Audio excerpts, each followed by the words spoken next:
The marble floors of the Moretti mansion gleamed under the crystal chandeliers, each surface polished to perfection for tonight's momentous occasion. I moved through the grand ballroom with practiced efficiency, my worn sneakers silent against the cold stone as I adjusted the final arrangements of white roses and baby's breath. The scent of expensive perfume and cigar smoke already lingered in the air, a preview of the evening to come. My uniform felt heavier today, the plain black dress with its crisp white apron that marked me as what I was. Help. Invisible. Expendable. I tucked a strand of dark hair behind my ear, checking my reflection in the polished silver of a serving tray. 25 years old, and I still looked like the frightened girl who had crossed the border 3 years ago with nothing but a prayer and her grandmother's rosary. "Luna," Maria's sharp voice cut through my thoughts. The head housekeeper appeared around the corner, her gray hair pulled into its usual severe bun, clipboard clutched to her chest like armor. "Table 12 needs new centerpieces." The Rossetti daughter knocked over the vase with her dramatic gesturing. I nodded, hurrying to the supply closet. Tonight was the night that would change everything for the Moretti family, and possibly end my time here. Don Salvatore Moretti, Luca's father, had decreed that his son must choose a bride from among the daughters of their allied families. 100 of the most powerful Mafia families in America had sent their unmarried daughters, each hoping to become the next Mrs. Moretti. The irony wasn't lost on me. While these women competed for the attention of a man they barely knew, I had fallen hopelessly in love with the very person they sought to claim. As I arranged fresh flowers, my mind wandered to the first time I'd seen Luca Moretti. I'd been scrubbing floors in the East Wing when he'd walked past, his presence commanding attention even in casual clothes. Dark hair perfectly styled, green eyes that seemed to see everything, a jawline that could cut glass.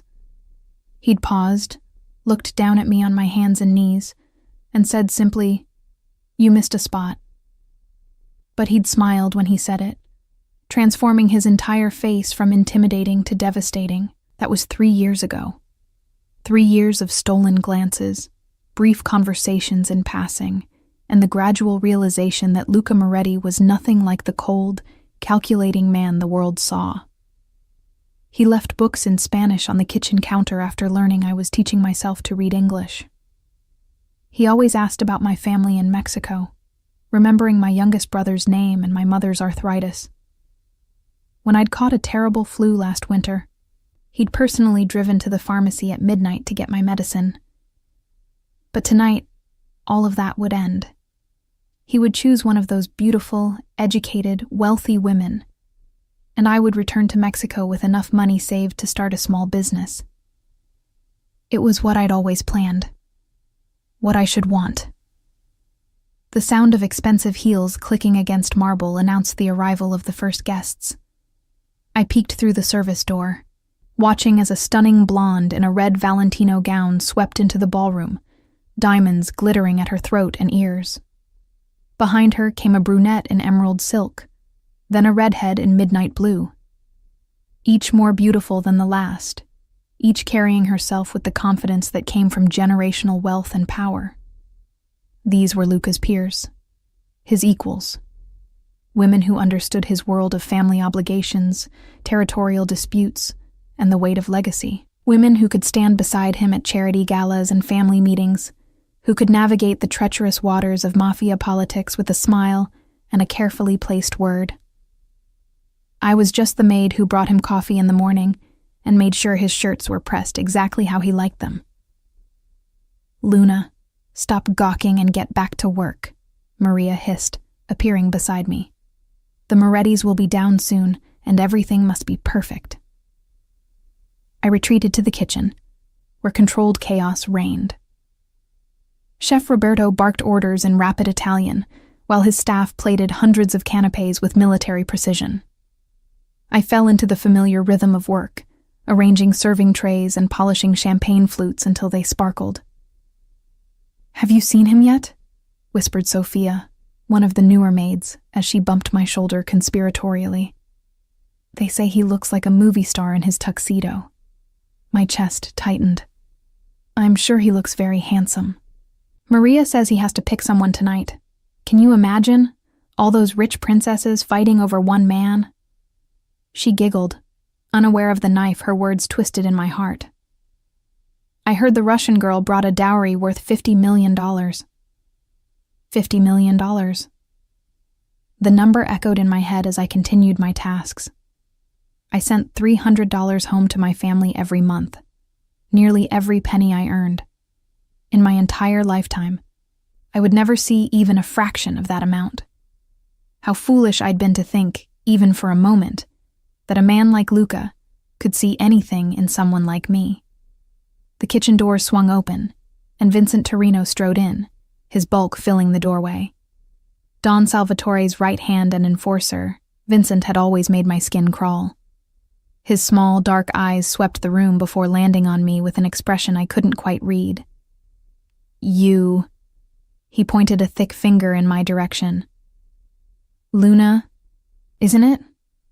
I nodded, my mouth suddenly dry. In 3 years, Vincent had never spoken directly to me. Don Salvatore wants to see you in his study, now. The champagne flute I'd been polishing slipped from my nervous fingers, shattering against the floor. Around me, the kitchen fell silent, except for the hiss of sautéing onions and the distant sound of arriving guests. Clean that up first, Vincent added with cold amusement. Can't have the help leaving messes. My hand shook as I swept up the broken glass, each shard catching the overhead lights like tiny accusations. Why would Don Salvatore want to see me tonight of all nights? Had I done something wrong? Was I being fired? The walk to his study felt like a death march. My footsteps echoed in the marble hallway, past portraits of stern-faced Moretti ancestors who seemed to judge me with their painted eyes. I paused outside the heavy oak door, smoothing my uniform and taking a deep breath before knocking. Enter.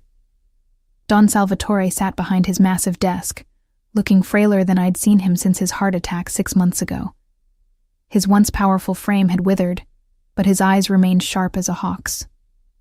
Beside him stood Luca, magnificent in his black tuxedo, his hands clasped behind his back. He didn't look at me when I entered.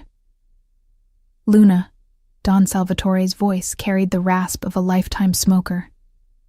You've been with our family for 3 years. Yes, sir. My voice came out as barely a whisper. You've been faithful, hard-working, discreet. He leaned forward, studying me with those penetrating eyes. These are rare qualities. I remained silent, unsure where this conversation was heading. My son faces an important decision tonight, he continued. He must choose a wife from among our allies' daughters. It is tradition. It is business. It is survival. My heart cracked a little more with each word. Beside him, Luca's jaw tightened almost imperceptibly. But tradition sometimes blinds us to what is truly valuable, Don Salvatore said slowly. What we have right in front of us. The old man's words hung in the air like smoke. I glanced at Luca, who finally met my eyes. Something passed between us in that moment, a look so intense it made my knees weak. Pain, longing, and something that looked almost like desperation. You may go. Don Salvatore dismissed me with a wave of his hand. The evening awaits. I curtsied awkwardly and turned to leave, my mind reeling from the cryptic conversation. But as I reached the door, Luca's voice stopped me. Luna. I turned back, hope blooming foolishly in my chest. You look beautiful tonight, he said softly, his green eyes holding mine. You always do. Heat flooded my cheeks as I mumbled a thank you and fled the room. In the hallway, I pressed my back against the cool wall, trying to calm my racing heart.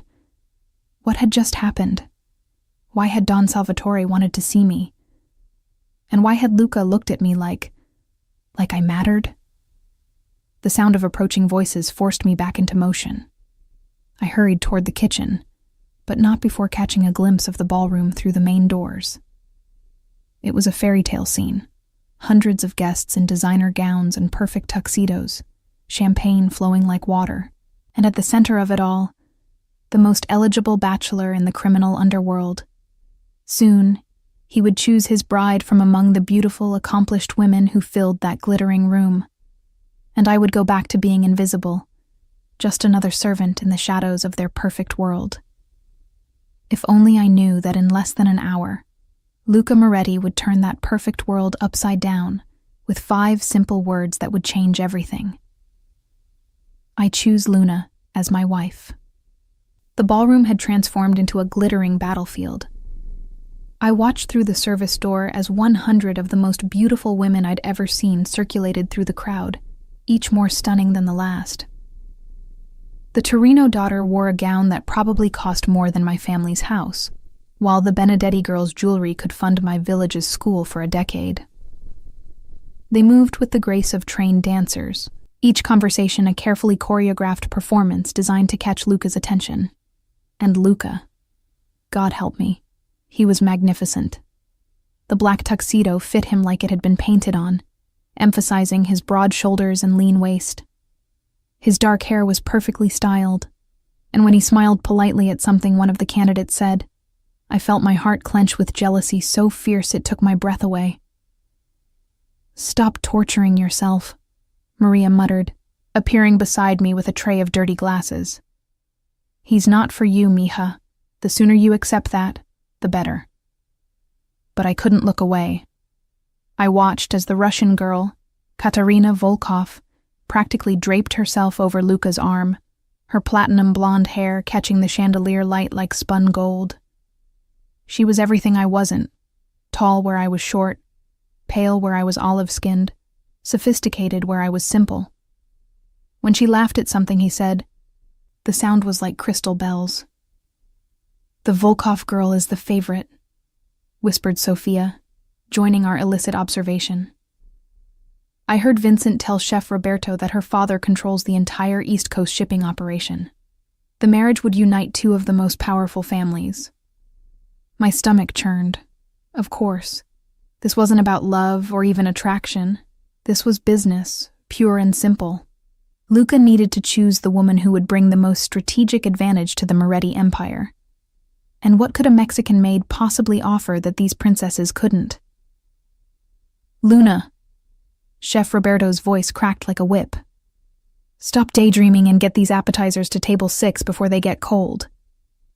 I grabbed the heavy tray, balancing it carefully as I pushed through the service door into the ballroom proper. The noise hit me like a wave. Hundreds of conversations in multiple languages, the clink of crystal, the rustle of expensive fabric. The air was thick with competing perfumes and the underlying scent of power and money. I kept my head down, weaving between guests with practiced invisibility. Most barely registered my presence, their attention focused on the evening's main event. But as I approached table 6, where the younger sons and daughters of minor families were seated, I caught fragments of conversation that made my blood run cold. "Father says if Luca doesn't choose wisely, there could be war. The Chicago families are already making moves. Heard the old man might not make it through winter. War." The word echoed in my mind as I served the canapes with trembling hands. I'd always known the Morettis were powerful, but I'd been sheltered from the true reality of their world. Now, listening to these casual discussions of violence and territory, I began to understand the weight pressing down on Luca's shoulders. "Excuse me, miss." A smooth, accented voice made me look up. A man in his 30s with sharp cheekbones and cold blue eyes was studying me with interest. "You're the Moretti house staff, yes?" "Yes, sir," I replied carefully, recognizing him as one of the Eastern European guests. "Dmitri Kozlov," he introduced himself with a predatory smile. "I couldn't help but notice you seem familiar with the layout here. How long have you worked for the family?" Something in his tone made me uncomfortable. 3 years, sir." "Ah." His smile widened. "And in 3 years, you must have observed much, heard much. Such a valuable position for a young woman." Before I could respond, a warm hand settled on my shoulder. I looked up to find Luca standing beside me, his presence immediately changing the entire dynamic of the conversation. "Dimitri," Luca's voice carried a subtle warning. "I trust you're enjoying the evening?" Of course. Dimitri's demeanor shifted instantly to one of deference. "Just complimenting your excellent service staff. Such attention to detail." "Luna is one of our most trusted employees," Luca said, his hand still resting protectively on my shoulder. "I'm sure she has duties to attend to." I nodded quickly, grateful for the rescue, and hurried away with my empty tray. But I could feel both men's eyes following me, and something about the exchange left me deeply unsettled. Back in the kitchen, I tried to lose myself in work, but my mind kept returning to Dimitri's questions and the way he'd looked at me, like I was a piece of valuable information rather than a person. What had he been fishing for? And why had Luca's intervention felt so protective? "They're calling for the announcement." Sophia burst through the kitchen doors, her eyes wide with excitement. "Don Salvatore is about to present the candidates." Despite myself, I found myself drawn back to the service door. The ballroom had reorganized itself, with all the eligible daughters arranged in a semicircle around a raised platform where Don Salvatore stood, looking every inch the patriarch despite his failing health.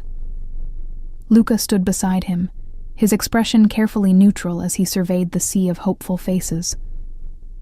"My friends," Don Salvatore's voice carried clearly through the hushed room. "Tonight, we gather not just to celebrate our alliances, but to forge the future of our families. My son, Luca, will choose his bride from among these remarkable young women, each representing the finest traditions of our world." A murmur of anticipation rippled through the crowd.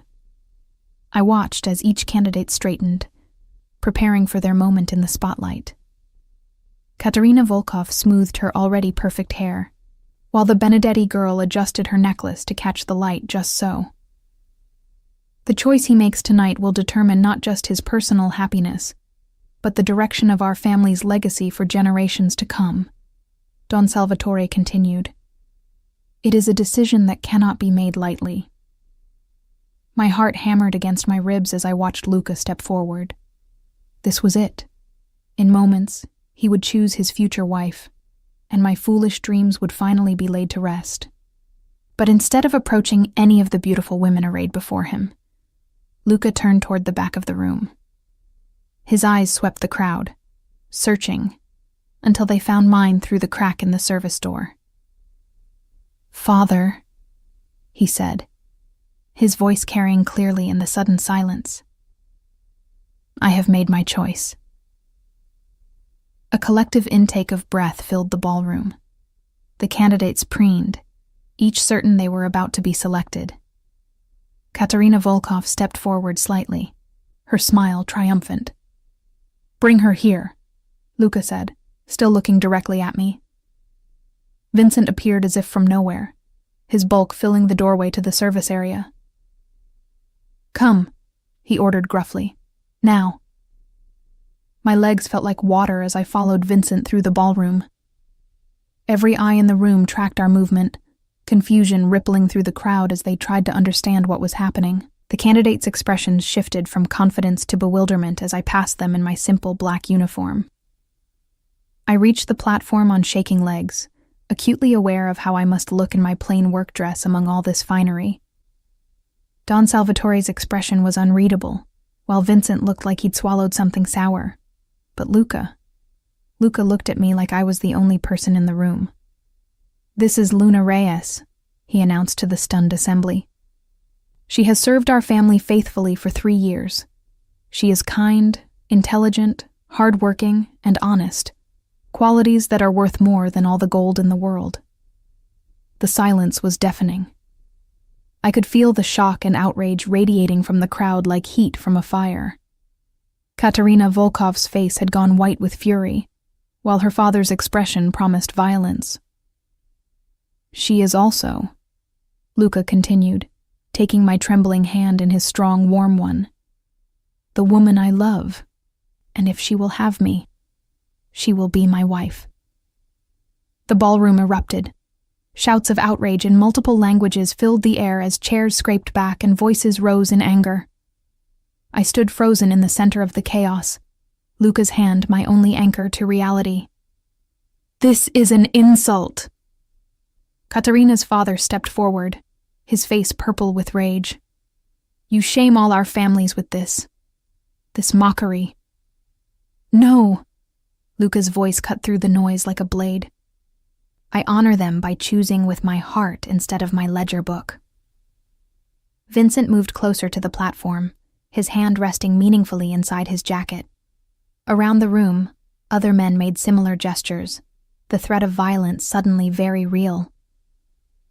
"Luca," Don Salvatore's voice was quietly dangerous. "You understand what you're doing." "I do, Papa." Luca squeezed my hand tighter. "I understand perfectly." The old man studied his son for a long moment, then shifted his gaze to me. "And you, girl? Do you understand what you're agreeing to?" I found my voice at last, though it came out as barely a whisper. I don't understand any of this." Luca turned to face me fully, his green eyes intense with emotion. "Luna, I love you. I've loved you since the day you told me my tie was crooked and then had the courage to fix it yourself. I love your laugh, your kindness to everyone you meet, the way you sing while you work.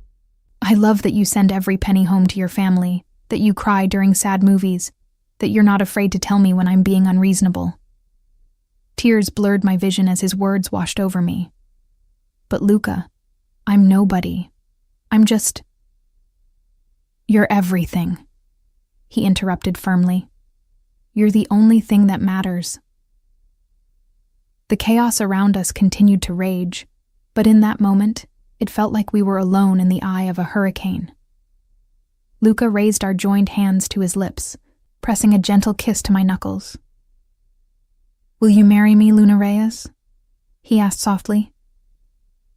"Will you let me spend my life trying to deserve you?" Through my tears, I saw the hope and vulnerability in his eyes. This powerful, dangerous man was laying his heart bare in front of hundreds of people, risking everything for a Mexican maid who couldn't offer him anything but love. But maybe, just maybe, love was enough. "Yes," I whispered, then louder. "Yes." The word yes had barely left my lips when the ballroom exploded into chaos. Katerina Volkov let out a shriek of rage that could have shattered crystal, while her father began shouting in rapid Russian, his face approaching an alarming shade of purple. The other candidates and their families weren't far behind, their outrage mixing into a cacophony of multiple languages, all expressing the same sentiment. This was an unforgivable insult. I stood frozen on the platform, still clutching Luca's hand, as the reality of what had just happened crashed over me like a tidal wave. These weren't just wealthy socialites I'd offended. These were the daughters and families of the most dangerous criminal organizations in North America. And I'd just humiliated every single one of them. "Get her out of here," Vincent growled, moving toward us with murder in his eyes. "This madness ends now." But Luca stepped protectively in front of me, his free hand disappearing inside his jacket. "Touch her, Vincent, and it'll be the last thing you do." "You think you can threaten me, boy?" Vincent's voice was deadly calm. "I've been protecting this family since before you could walk. I won't let you destroy everything your father built for some Mexican whore." The slur hit me like a physical blow, but before I could react, Luca moved. One moment Vincent was standing, the next he was on his knees, Luca's gun pressed against his temple with such speed I barely saw it happen. "Apologize," Luca's voice was arctic. "Now." The ballroom had gone silent again, everyone holding their breath as they watched the heir to the Moretti Empire hold a gun to his father's most trusted advisor. Don Salvatore remained seated, his expression unreadable, making no move to intervene. "I apologize," Vincent ground out through clenched teeth, the words clearly bitter in his mouth. Luca holstered his weapon, and helped Vincent to his feet with mock courtesy. Good. Now perhaps we can discuss this like civilized people. Civilized? Dmitry Kozlov stepped forward, his earlier friendliness replaced by cold calculation. There is nothing civilized about this farce. You humiliate our daughters, insult our families, and for what? A servant girl who probably can't even read? I can read, I said quietly, finding my voice at last. In 3 languages. Dmitry's eyebrows rose in surprise, but Katerina wasn't finished. She pushed through the crowd, her designer gown rustling with each aggressive step. You think you've won something? She spat, her accent thickening with rage. You think love is enough to protect you in our world? You're about to learn how wrong you are. Is that a threat?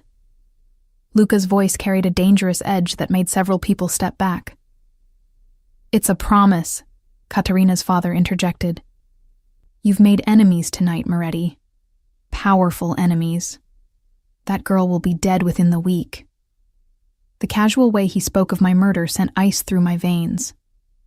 I'd known the Morettis were involved in dangerous business, but I'd never truly understood the constant threat of death that surrounded their world. Now I was being dragged into it, all because of 5 foolish words. Yes, I will marry you. Enough. Don Salvatore's voice cut through the threats and posturing like a knife. The old man rose slowly from his chair, and despite his frail appearance, every person in the room gave him their complete attention. My son has made his choice. Whether it was wise or foolish remains to be seen, but it is done. Salvatore, Giuseppe Benedetti, one of the most powerful men in the room, stepped forward. Surely you're not going to allow this to stand. Our agreement. Was that my son would choose a bride tonight? Don Salvatore interrupted. He has done so. I made no promises about which bride he would select. The technical truth of his words sparked fresh outrage, but the old man wasn't finished. However, he continued, his gaze settling on me with uncomfortable intensity, the girl must prove herself worthy of the Moretti name. If she cannot adapt to our world, if she becomes a liability rather than an asset. He left the sentence hanging, but the implication was clear. What kind of proof? Luca demanded, moving protectively closer to me. She will live as one of us for 6 months, Don Salvatore declared. She will learn our ways, our customs, our business. If at the end of that time she has proven herself capable of being a Don's wife, the marriage will proceed with my blessing. And if she fails? Vincent asked, hope creeping into his voice. Don Salvatore's smile was cold as winter. Then the engagement will be dissolved, and Luca will choose again from tonight's candidates. My stomach dropped. 6 months. I had 6 months to transform from a simple maid into someone capable of standing beside one of the most powerful men in the criminal underworld. 6 months to learn skills I'd never dreamed of needing, to navigate a world where a wrong word could mean death. I accept, I said before I could lose my nerve. The words came out stronger than I felt, and I saw surprise flicker across several faces. You don't know what you're agreeing to, Katerina said with vicious satisfaction. Our world will eat you alive, little mouse. Perhaps, I replied, drawing on reserves of courage I didn't know I possessed. But I'm stronger than I look. Luca squeezed my hand, pride and worry warring in his expression. Around us, the crowd began to disperse, but I could feel their eyes on me, measuring, calculating, waiting for me to fail. The candidates and their families left with barely concealed hostility, their departure more like a strategic retreat than a surrender. As the ballroom emptied, I found myself alone with the Moretti family and their closest associates. The weight of what I'd just committed to pressed down on me like a physical thing, making it hard to breathe. Luna, Don Salvatore approached me, his cane tapping against the marble floor. Walk with me. I glanced at Luca, who nodded encouragingly, though I could see the tension in his shoulders. The old man led me out onto one of the mansion's many terraces, where the night air carried the scent of jasmine and the distant sound of the ocean. "Tell me," he said, settling onto a stone bench with a sigh of exhaustion. "Why do you love my son?" The question caught me off guard. I'd expected threats, warnings, perhaps tests of loyalty, not this gentle inquiry that seemed to pierce straight to my heart. "Because he sees me," I said finally. "In a world where I'm invisible to most people, he sees me. He remembers my brother's name, asks about my mother's health, notices when I'm sad. He's kind without expecting anything in return. And the power, the money, the status that comes with being his wife?" I shook my head. "I didn't know he was anything more than your son until tonight. I fell in love with the man who brings me books, who argues with me about movies, who makes me laugh until my sides hurt." Don Salvatore studied me in the moonlight, his expression unreadable. "You understand that kindness is often seen as weakness in our world? That the woman who stands beside my son must be strong enough to make hard choices, to protect what matters most, even when it costs her everything?" "I sent my 15-year-old brother to school, instead of to work in the fields," I said quietly. "I left everything I knew to come to a foreign country, so my family could have a better life. I've been strong my whole life, Don Salvatore. I'm just not sure I know how to be your kind of strong." "My kind of strong," he repeated thoughtfully. "And what kind is that?" "The kind that can order someone's death over dinner," I whispered. "The kind that can smile while planning someone's destruction. The kind that can choose duty over love, power over conscience." The old man was quiet for a long moment, and I wondered if I'd just sealed my fate with my honesty. "My wife," he said finally, "was a baker's daughter from Sicily, barely spoke English when I brought her to America. The other wives, they scorned her, said she wasn't good enough for a man like me." I looked at him in surprise. I'd seen portraits of the late Mrs. Moretti throughout the house. A beautiful woman with kind eyes and a gentle smile. "Maria was never comfortable with the violence," he continued. "Never learned to enjoy the power or the fear. But she had something more valuable than either of those things."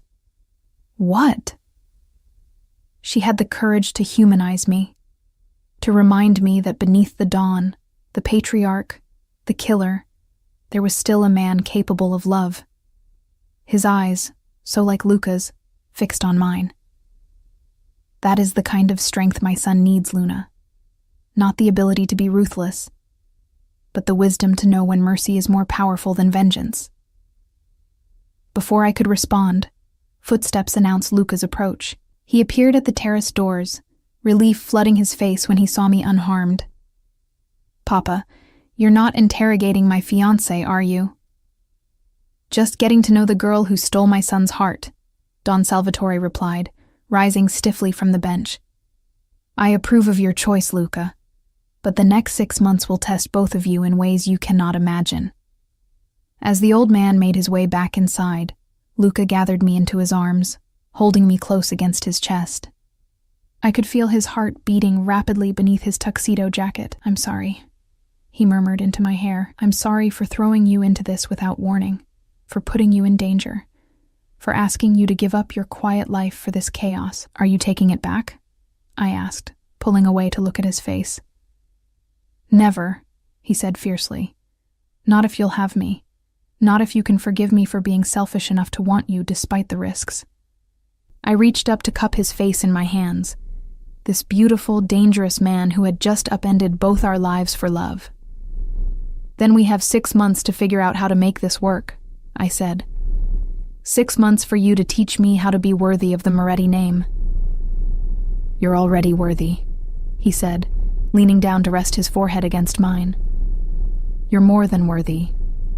You're everything I never knew I needed." As he kissed me there in the moonlight, with the weight of 100 threats hanging over our heads and an impossible future stretching before us, I tried to memorize the moment, because I had a feeling that the next 6 months would test not just my ability to adapt to his world, but our love's power to survive in it. The morning after the ball, I woke up in a bedroom that cost more than my family's annual income, wearing silk pajamas that still had their tags attached. My simple uniform had been whisked away during the night, replaced by a wardrobe that appeared as if by magic. Designer clothes in exactly my size, each piece worth more than I'd ever owned in my entire life. I stood before the floor-to-ceiling mirror in what was now my dressing room, staring at a stranger.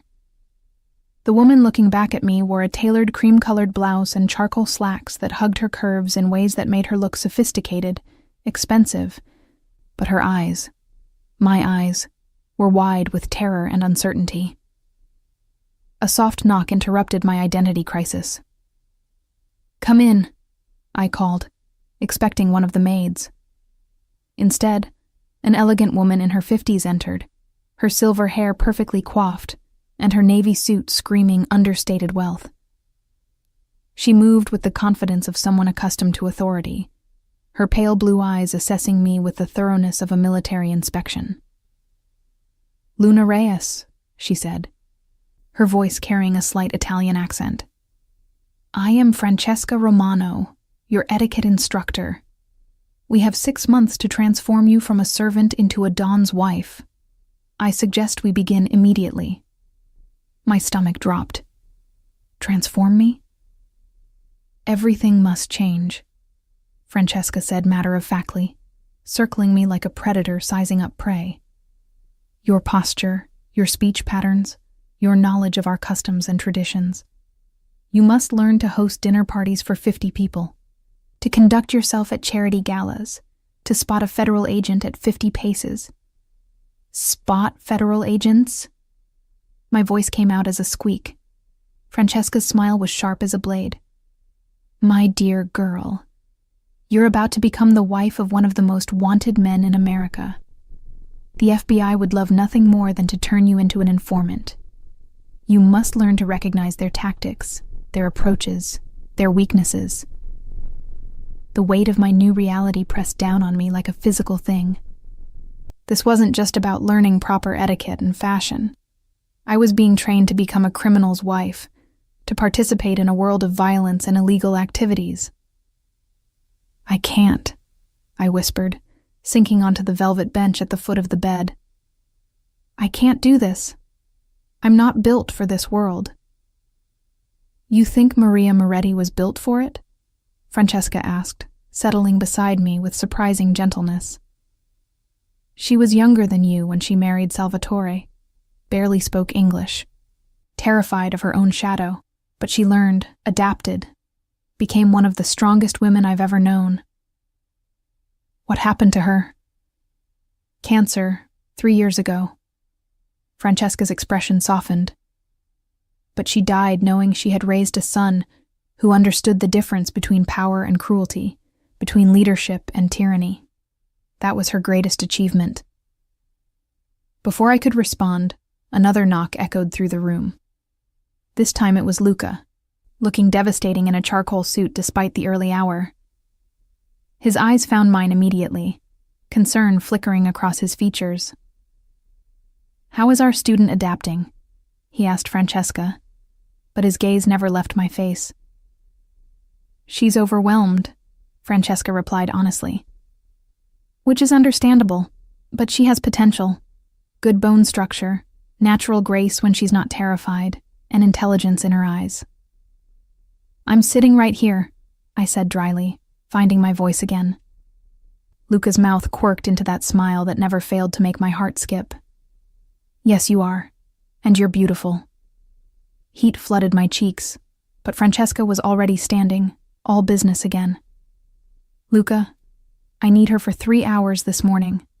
Posture, dining etiquette, and basic conversation skills. This afternoon, she has appointments with the stylist, the personal shopper, and the linguist." "Linguist?" I echoed weakly. "Your Spanish is excellent, your English very good, but you need to understand Italian fluently," Francesca explained. Many of our conversations will be conducted in the old language, especially when discretion is required. And tonight, Luca added, his expression growing serious, you'll attend your first family dinner. Vincent will be there, along with several other key associates. It's important that you make a good impression. My stomach churned with anxiety. What if I mess up? What if I say the wrong thing? Luca crossed the room in 3 quick strides, taking my hands in his warm, strong ones. Then we'll handle it together. You're not alone in this, Luna. I won't let anyone hurt you. The intensity in his voice reminded me why I'd said yes in the first place. Despite the terror, despite the impossible odds, I loved this man. And love, as my grandmother always said, could conquer anything, even mortal danger and federal investigations. The next few hours passed in a blur of instruction that left my head spinning. Francesca was a merciless teacher, correcting everything from the way I held my fork to the angle of my chin when speaking to social superiors. I learned that there were 17 different ways to arrange a place setting, each conveying subtle messages about the importance of the guests. I discovered that my natural tendency to look people directly in the eye was considered aggressive in certain social circles, while in others it was a sign of respect. You must read people constantly, Francesca explained as we practiced walking in heels that cost more than my monthly salary. Body language, tone of voice, the clothes they choose to wear, everything tells a story. In our world, the ability to read these stories can mean the difference between life and death. Our world, I repeated, still struggling with the reality of that phrase. I'm still not sure I understand what our world actually is. Francesca paused in her instruction, studying me with those sharp blue eyes. What do you think it is? Organized crime, I said honestly. The Mafia. Violence and illegal activities wrapped up in expensive suits and fancy restaurants. And what? What else? She pressed. What do you see when you look at Luca, at his father, at the way this household runs? I considered the question seriously. Protection, I said slowly.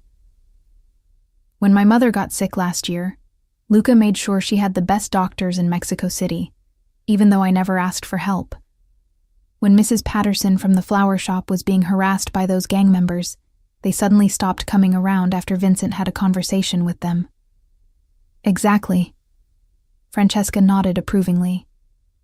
We are not merely criminals, Luna. We are protectors, providers, guardians of our communities. Yes, we operate outside the law, but we have our own code, our own sense of justice. But people still die, I whispered. People still get hurt. People die in wars fought by governments too, she replied. People get hurt by legal businesses that pollute their water and steal their pensions. At least we're honest about who we are and what we do. The moral complexity of her words left me reeling. I'd grown up believing in clear lines between right and wrong, good and evil. But here in the Moretti mansion, surrounded by luxury built on criminal enterprise yet witnessing genuine care and protection, those lines seemed to blur and shift like smoke. By the time the afternoon appointments arrived, my head was pounding with information overload. The stylist, a tiny woman named Celeste who spoke in rapid-fire French, attacked my appearance with the fervor of a general planning a military campaign. My eyebrows were reshaped, my hair trimmed and professionally colored to bring out highlights I didn't know I had. A dermatologist appeared to assess my skincare needs, followed by a makeup artist who taught me techniques for creating natural beauty that required more products than I could count.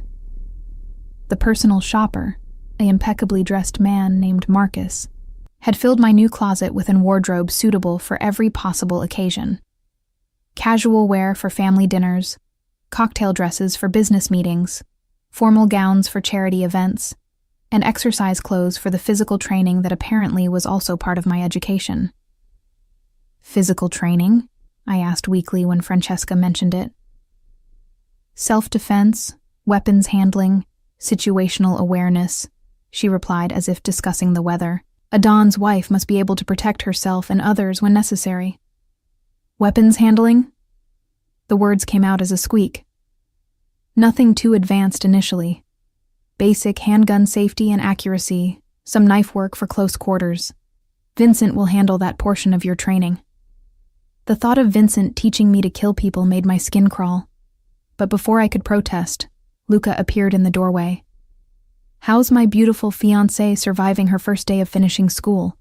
he asked, but I could see the concern in his eyes. "She's overwhelmed but resilient," Francesca answered for me, which is exactly what we expected. "Luna, you have 2 hours to rest before we need to prepare you for dinner.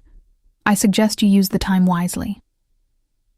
As Francesca swept out of the room, Luca settled beside me on the sofa, pulling me against his side with gentle hands. "Talk to me," he said softly. "What's going through your head?" "This morning I was a maid who sent money home to her family," I said, my voice muffled against his shoulder. "Tonight I'll be dining with men who've probably killed people, discussing business that could put me in federal prison." "You don't have to discuss business," Luca assured me. "You just have to be present, be charming, show them that you belong at my side." "But do I?" I pulled away to look at his face. "Belong at your side, I mean. Francesca is trying to turn me into someone I'm not, teaching me to be someone I'm not sure I can be." Luca cupped my face in his hands, his green eyes intense with emotion. "I fell in love with Luna Reyes, the woman who sings while she works, who cries at sad movies, who stands up to me when I'm being unreasonable. I don't want you to become someone else. I just want you to learn how to protect yourself in my world." "Your world," I repeated. "Will it ever become our world?" "That depends on you," he said honestly. "On whether you can find a way to be yourself while adapting to the realities of this life. It won't be easy, Luna. There will be times when you'll have to make choices that go against everything you were taught. Times when survival requires compromise. And if I can't, if I fail your father's test," something dark and dangerous flashed in his eyes, "then we'll find another way. I won't lose you, Luna.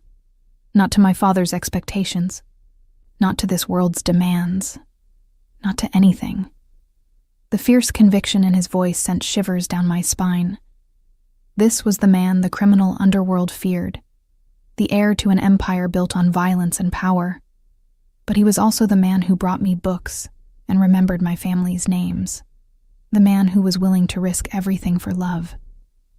"Teach me," I said finally. "Not how to be someone else, but how to be myself in your world. Show me how to survive this without losing who I am."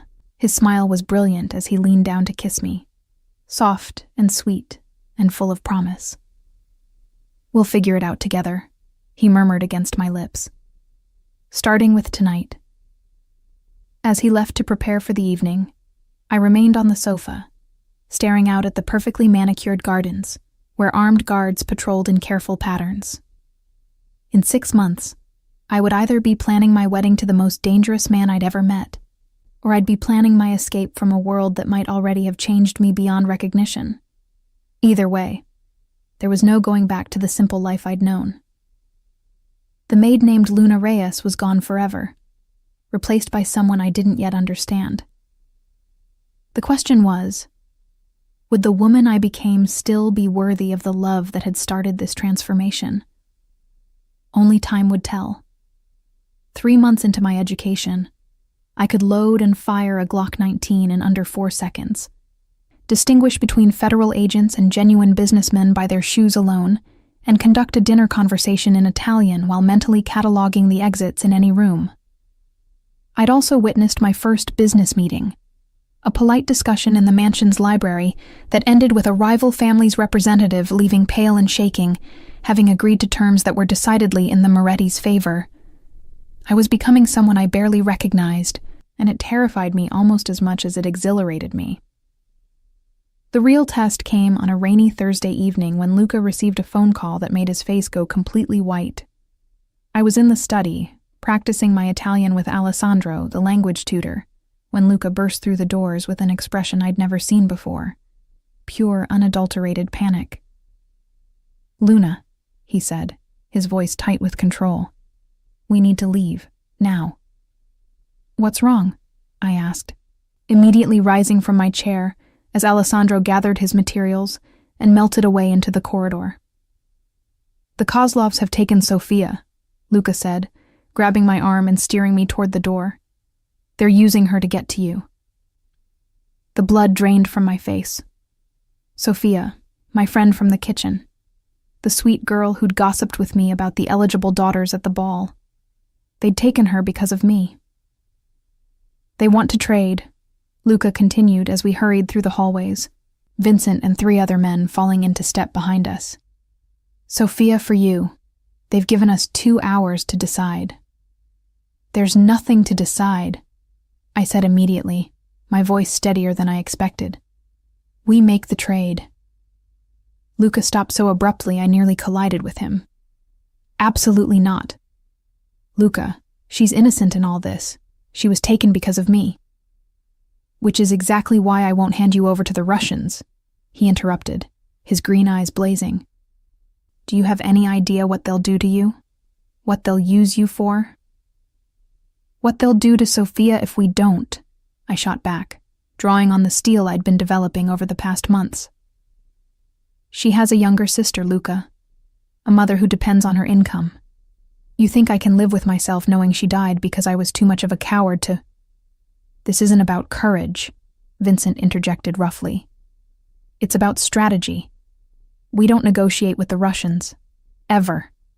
I turned to face Vincent, the man who'd called me a whore 3 months ago and had spent the week since grudgingly teaching me to kill. And what's your strategic solution? Let them torture an innocent girl to death? Better her than you, he said bluntly. You're going to be the Don's wife. She's replaceable. The casual cruelty of his words hit me like a physical blow, but instead of cowering, I felt something cold and hard crystallize in my chest. This was the moment Francesca had warned me about, when I would have to choose between my old moral certainties and the pragmatic brutality of this world. No, I said quietly. No one is replaceable. Don Salvatore appeared at the end of the hallway, moving faster than I'd seen him move in months. His face was grim as he approached our group. The Russians are getting bold, he said without preamble. They think our family has gone soft, that a Mexican maid has weakened our resolve. Papa, Luca began, but the old man held up a hand. They're wrong, Don Salvatore continued, his eyes fixed on me. But they won't believe it until we show them. Luna, what do you propose we do? The question caught me off guard. For 3 months, I'd been learning to follow orders, to defer to authority, to let the men make the dangerous decisions. Now the head of the family was asking for my opinion on a matter of life and death. We go to the meeting, I said, thinking quickly, but not to make the trade. We go to make them regret taking something that belongs to us. Vincent's eyebrows shot up. You want to start a war with the Russians? I want to end one before it begins, I corrected. They took Sofia to test our resolve, to see if sentiment makes us weak. We show them it makes us more dangerous. Luca was staring at me like he'd never seen me before. What exactly are you suggesting? I took a deep breath, barely believing the words that were about to come out of my mouth. I'm suggesting we make them wish they'd never heard the name Moretti, but first, we save Sofia. Don Salvatore's smile was sharp as a blade. Interesting. And how do you propose we accomplish both objectives? By giving them exactly what they think they want, I said, the plan forming even as I spoke. Me. Luna, no. Luca stepped forward, but I held up my hand. Let me finish. We give them me, but not the helpless maid they're expecting. We give them the woman you've spent 3 months training to be dangerous. Understanding dawned in Don Salvatore's eyes. A Trojan horse. Exactly. They want to use me against you? Let them try. But while they're focused on gloating over their prize, we take back what's ours and make sure they never make this mistake again. The room fell silent as the men processed my proposal. Vincent looked skeptical. Luca appeared torn between pride and terror, and Don Salvatore. Don Salvatore looked impressed. "It's dangerous," the old man said finally. "If something goes wrong, if they suspect deception." "Then you'll have a war anyway," I pointed out. "At least this way, we fight it on our terms." "The girl has a point," Vincent admitted grudgingly. "And if we're going to move, we need to move fast. They're expecting an answer in 90 minutes. Luca grabbed my shoulders, his face intense with emotion. "Luna, I can't ask you to do this. I won't ask you to put yourself in that kind of danger." "You're not asking," I said gently, reaching up to touch his face. "I'm choosing. This is what it means to be part of this family, isn't it? To protect our own, no matter the cost." "She's right," Don Salvatore said quietly. "And she's ready." The next hour passed in a blur of preparation. I was fitted with a wire so thin it was virtually undetectable, given a ceramic knife that would pass through metal detectors, and briefed on the layout of the warehouse where the exchange would take place. Vincent, to his credit, ran through every contingency he could think of, making sure I understood the signals and protocols. "Remember," he said as we prepared to leave, "you're not the scared maid anymore. You're a Moretti. Act like it." The warehouse district was exactly what I'd expected: dark, isolated, and full of shadows where anything could happen. As our convoy approached the designated building, I could feel my heart hammering against my ribs, but my hands were steady. 3 months of training had prepared me for this moment, even if I'd never imagined I'd actually use it. "Last chance to change your mind," Luca said, as our car stopped a block away from the warehouse. I kissed him hard, pouring all my love and determination into the contact. "See you on the other side," I whispered. The warehouse was exactly as Vincent had described, a cavernous space filled with shipping containers and abandoned machinery. Dmitry Kozlov waited in the center of the floor, flanked by 6 armed men. And there, tied to a chair with blood on her face, was Sophia. My training kicked in immediately. I cataloged the positions of the guards, noted the exits, identified the weapons I could see. But underneath the tactical assessment, rage burned cold and bright. They'd hurt my friend. That was a mistake they were going to regret. "Luna Reyes," Dmitry called out as I approached, his voice echoing in the vast space. "So good of you to join us. I trust you understand the terms of our arrangement?" "I understand you made a serious error in judgment," I replied, my voice carrying further than it should have in the empty space, loud enough for the listening devices to pick up clearly. Dmitry's smile faltered slightly. "Brave words for a woman walking into a trap." "Who says I'm the one walking into a trap?" I asked, taking another step forward. That's when the lights went out. What followed was chaos in the darkness. Shouts in Russian, the crack of gunfire, the sound of running feet. I dropped to the floor and rolled behind a shipping container as trained, my ceramic knife already in my hand. Through the shadows, I could see muzzle flashes and hear Vincent's voice barking orders. A hand grabbed my shoulder and I spun, the knife cutting through the darkness until it met flesh. A man screamed and stumbled away, clutching his arm. Not Sophia. Wrong build, wrong voice. "Luna!" Sophia's terrified cry cut through the noise. I moved toward the sound, staying low, using the containers for cover. My night vision was better than I'd expected, another benefit of Vincent's relentless training. I found Sophia still tied to the chair, her eyes wide with terror but alive. Blessedly alive. "It's okay," I whispered, cutting her bonds with quick, efficient movements. "Can you walk?" She nodded, too shocked to speak. The gunfire was dying down now, replaced by the sounds of surrender and men calling for mercy in Russian. The Moretti soldiers had done their job with typical efficiency. As backup lights flickered on, illuminating the warehouse in harsh industrial brightness. I could see the aftermath of our strategy. Dmitri knelt in the center of the floor, his hands zip-tied behind his back, blood trickling from a head wound. His men were either dead or similarly restrained. The whole operation had taken less than 5 minutes. Luka appeared through the smoke and shadows, his eyes immediately finding mine across the warehouse floor. Relief flooded his face when he saw me standing unharmed beside Sophia. "Is it over?" Sophia whispered, clinging to my arm. "This part is," I replied, helping her walk toward the exit. But as we reached the warehouse doors, Dimitri's voice called out behind us, filled with venom and promise. "This isn't finished, Mexican whore. You think you can play in our world? You think you can threaten us and walk away? We'll destroy everything you love, starting with your precious family in Mexico." I stopped walking. Slowly, I turned back to face him, and in that moment, I felt the last vestiges of the frightened maid I'd once been finally die. In her place stood someone harder, colder, infinitely more dangerous. "Vincent," I called without taking my eyes off Dmitri. "Give me your gun." "Luna." Luka's voice carried a warning, but I held up my hand. "Give me your gun." Vincent, after a moment's hesitation, pressed his Glock into my palm. The weight of it was familiar now, comfortable.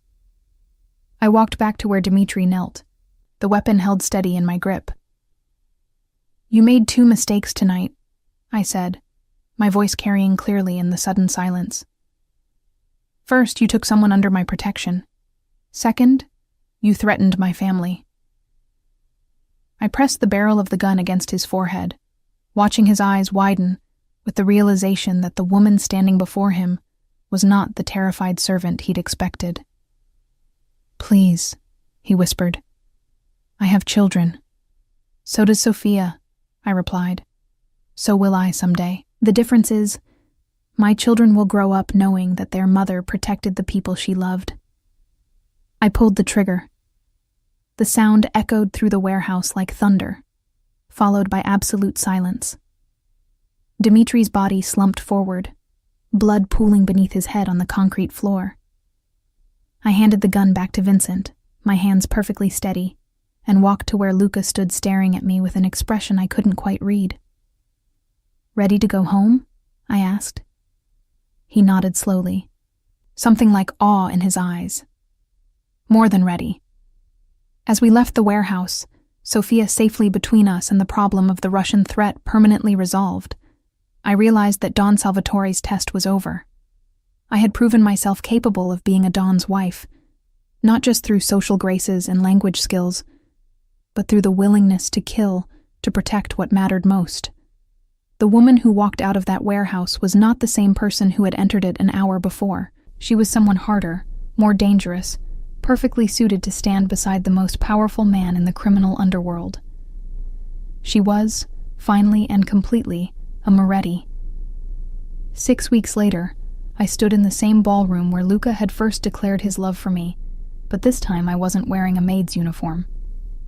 The wedding dress was a masterpiece of Italian craftsmanship, ivory silk that flowed like water, hand-sewn pearls that caught the light with every movement, and a train that seemed to go on forever. The same women who had sneered at me 6 months ago now curtsied when I passed, their daughters eyeing me with a mixture of fear and grudging respect. I had become everything they'd never imagined possible. The Mexican maid who'd risen to become the most powerful woman in organized crime. "You look beautiful, mija," my mother whispered in Spanish, tears streaming down her face as she adjusted my veil. She'd flown in from Mexico City the week before, still overwhelmed by the opulent world her daughter now inhabited. "Your father would be so proud." "I hope so, Mama," I replied, squeezing her hand. "I hope I'm still the daughter he raised." The truth was, I wasn't entirely sure anymore. The woman looking back at me from the mirror was polished, confident, dangerous in ways my parents could never have imagined. I'd killed a man 6 weeks ago and felt no remorse, only satisfaction that the threat to my family had been eliminated. I'd learned to read financial reports that detailed money laundering operations, to plan charity events that were really fronts for criminal enterprises, to smile while discussing matters that would horrify most people. But I'd also learned that love could exist in the darkest places, that loyalty could be its own form of morality, and that sometimes protecting the people you cared about required crossing lines you'd never imagined you could cross. "It's time," Francesca announced from the doorway, looking elegant in navy blue silk. Over the past 6 months, she'd become more than my instructor. She'd become something like a mother figure, guiding me through the transformation from servant to queen.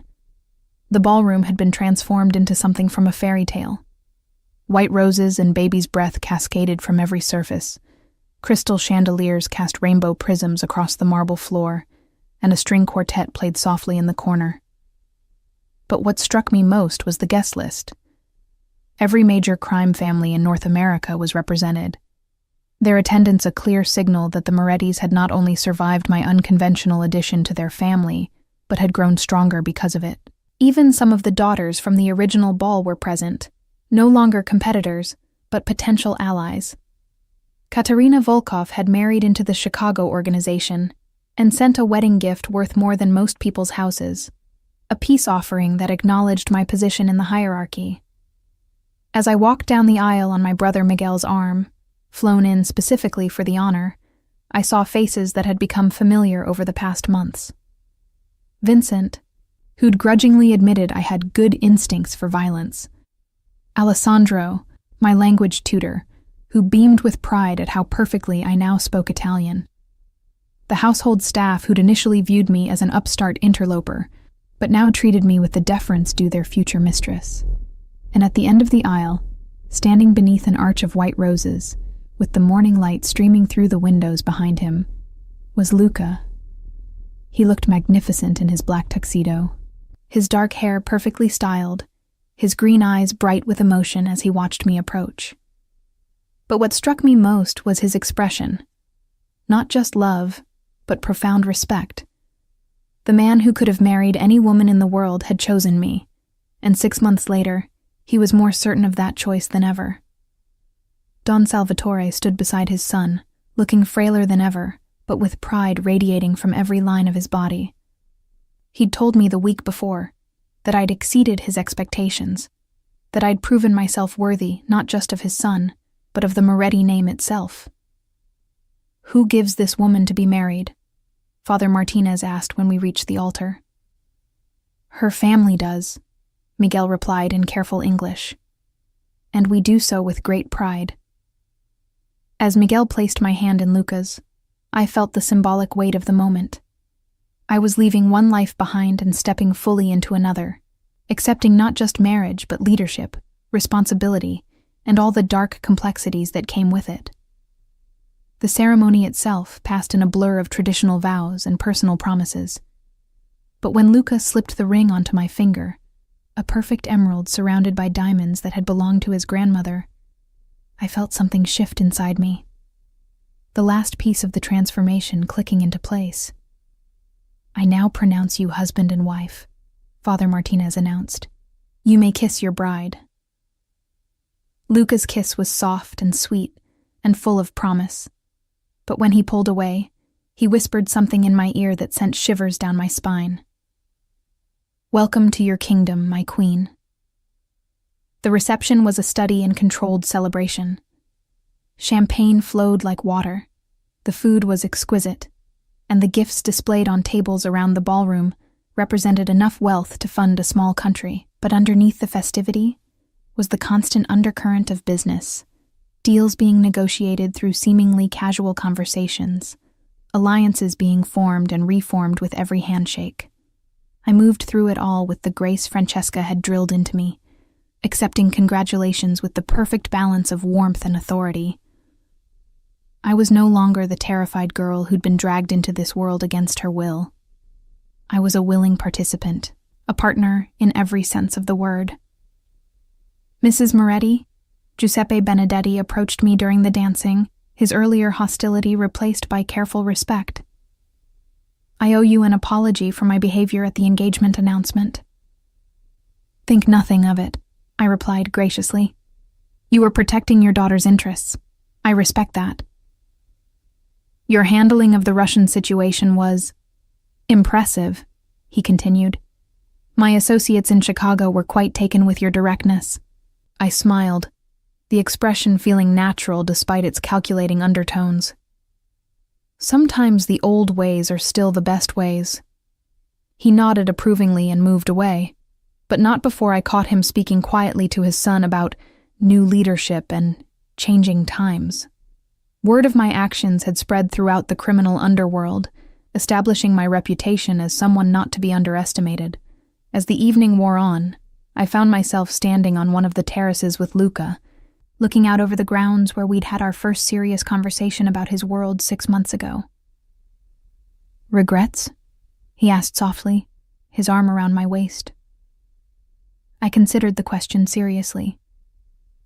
6 months ago, I'd been sending money home to Mexico, planning to return there eventually to open a small restaurant. I'd had simple dreams, modest goals, a clean conscience. Now I was married to a man who commanded an empire built on violence and fear, and I'd killed someone with my own hands to protect what I loved. "No," I said finally, and meant it. No regrets, but questions. Such as, what happens now? Do I just exist as your wife, or do I have a role to play in all this? Luca's smile was dangerous and beautiful. "You have whatever role you want, my love. Papa's stepping back from day-to-day operations, focusing on his health. Someone needs to take his place as the family's strategic mind. You, me for operations, muscle, territorial concerns," he agreed. "But strategy, long-term planning, relationship management with our allies." He turned to face me fully. "Those require a different kind of intelligence, the kind you've demonstrated you possess." The implication hit me like a lightning bolt. He wasn't just offering me a seat at the table, he was offering me co-leadership of one of the most powerful criminal organizations in America. "That's a lot of responsibility," I said carefully. "It is, and it's dangerous work. There will always be people who want to challenge us, who see our love as weakness instead of strength." His hand cupped my face gently. "But I can't think of anyone I'd rather have watching my back." Before I could respond, Vincent appeared in the doorway to the terrace, his expression urgent. "Boss, we have a situation. The Torinos are here, and they're asking for a private meeting." Luca's expression hardened instantly. The Torinos controlled territory in New Jersey and had been making aggressive moves toward Moretti interests for months. "Now?" I asked. "During our wedding reception? That's probably the point," Luca replied grimly. "Public venue, lots of witnesses. They think we can't refuse without looking weak." "Then we don't refuse," I said, my mind already working through the implications. "We take the meeting, but on our terms." Both men looked at me with interest. Vincent, in particular, seemed curious to see how I'd handle my first real test as the new Mrs. Moretti. "Bring them to Papa's study," I continued. "The room project's authority, and there are advantages to making them come to us rather than meeting on neutral ground." "And the nature of the meeting?" Luca asked. I smiled, feeling the cold calculation that had become second nature over the past months. "We listen to what they have to say, and then we remind them why it's a mistake to interrupt a Moretti family celebration." 20 minutes later, I sat beside Luca in Don Salvatore's study, still wearing my wedding dress, but with my grandmother's rosary wrapped around my wrist like armor. Across from us, 3 Torino family representatives sat with the careful posture of men, trying to project strength while sitting in their enemy's stronghold. "Congratulations on your marriage," Frank Torino, the family's underboss, said with false joviality. "Beautiful ceremony. Quite a surprising choice of bride." "Thank you," I replied before Luca could respond. "We're very happy." I'm sure you are, and I'm sure you understand that marriage often requires adjustments, compromises, new arrangements to keep everyone satisfied. Here it was, the real reason for their visit. They were testing whether my presence made Luca vulnerable, whether love had made him soft. "What kind of arrangements did you have in mind?" I asked, my voice perfectly pleasant. Frank smiled, clearly thinking he was dealing with a naive newcomer. "The shipping routes through Newark, for instance. The Morettis have had control for years, but times change. Perhaps it's time for a more collaborative approach." "Collaboration," I repeated thoughtfully. "An interesting concept. Tell me, Mr. Torino, what exactly are you bringing to this potential collaboration?" "Manpower, protection, local knowledge." "Things we already have," I interrupted smoothly. "So really, you're asking us to give up profitable territory in exchange for what? The privilege of avoiding a war?" Frank's mask slipped slightly, revealing the aggression underneath. "Wars are expensive, Mrs. Moretti. They disrupt business, harm families. Surely a new bride doesn't want her honeymoon interrupted by violence." I leaned forward slightly, my voice dropping to a whisper that somehow carried more menace than shouting. "Mr. Torino, let me make something very clear. I didn't marry into this family to play house and plan dinner parties. I married into it to help it grow stronger, more powerful, more feared." The room had gone very quiet. Even Luca was watching me with fascination. "6 months ago, I was nobody," I continued. "A maid who cleaned floors and served drinks. But you know what I learned in those months of transformation? Power isn't inherited. It's taken. Respect isn't given. It's earned. And fear." I smiled and saw Frank actually flinch. "Fear is a choice." I stood, my wedding dress rustling like silk armor, and walked to the window overlooking the grounds where our wedding guests were still celebrating. "You made a choice tonight, Mr. Torino. You chose to come into my home, on my wedding day, and threaten my family. You chose to test whether my husband's love for me made him weak." I turned back to face him. "Would you like to know what I choose?" Frank was sweating now, clearly realizing he'd miscalculated badly. "I choose to give you a wedding gift," I said pleasantly. "Safe passage home tonight. Time to reconsider your position. An opportunity to remember why the Moretti name commands respect throughout this region." "And if we don't take your gift?" one of the other men asked. My smile widened. "Then you'll discover that the woman who killed Dmitry Kozlov 6 weeks ago was just getting started. Vincent, please escort our guests to their car. Make sure they understand the terms of my generosity." As the Torino representatives were led away, their bravado replaced by nervous glances and hurried footsteps, Luca stood and approached me with an expression of awe and desire. "That," he said, pulling me into his arms, "was the most beautiful thing I've ever seen." "More beautiful than the wedding dress?" "Much more beautiful than the wedding dress," he murmured against my neck. "Though I have to admit, the combination of deadly threats and ivory silk is doing things to me." I laughed, the sound bright and clear in the aftermath of controlled violence. "Good thing we're already married, then." "Good thing indeed, Mrs. Moretti." Mrs. Moretti. The name still sent shivers through me, but now they were shivers of power rather than fear. I'd found my place in this dark, dangerous world, not by becoming someone else, but by becoming the fullest, strongest version of myself. As we rejoined our wedding reception, I caught sight of my reflection in one of the ballroom's mirrors. The woman looking back at me was radiant in her wedding gown, confident in her new role, ready for whatever challenges lay ahead. She bore little resemblance to the terrified maid who'd accidentally sent an ultrasound to the wrong number 6 months ago. But in her eyes, my eyes, I could still see traces of the girl who'd crossed the border, with nothing but hope and determination. She was still there, still part of who I'd become, still driving me to protect the people I loved and fight for what I believed in. The only difference was that now I had the power to win those fights, and I intended to use it.